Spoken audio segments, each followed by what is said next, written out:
जाऊ आपण कलेक्टर साहेबांना निवेदन दिलेलं आहे, काय विषय होता नेमका? जे नांदेड जिल्ह्यातील रोही पिंपळगाव या ठिकाणी घडलेली घटना, जे 6 वर्षाच्या मुलीवर अत्याचार करून खून करण्यात आला, त्या नराधामाला 2 महिन्याच्या आत फाशी देण्यात यावी। त्याचबरोबर हे केस फास्ट ट्रॅक कोर्टात चालवावी।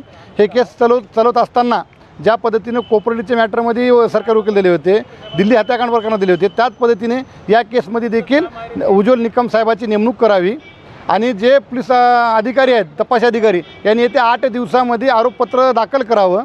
त्याचबरोबर शासनाने जे मयत कुटुंबाच्या घरी 10 लाख रुपये मदत द्यावी आणि त्याला घरकुलचं योजनेच्या माध्यमातून घरकुल बांधून देण्यात यावं। त्याचबरोबर ते जे आरोपी आहेत, त्या आरोपीला 2 महिन्यात त्याच्यासाठी फाशी द्या की जे साक्षीदार आहेत, साक्षीदारावरती दबाव येऊन साक्षीदार फुटू नये यासाठी ताबडतोब येत्या 2 महिन्यात या केसचा निकाल लावावा आणि फास्ट ट्रॅक कोर्टात चालवावी, ही मागणी केलेली आहे।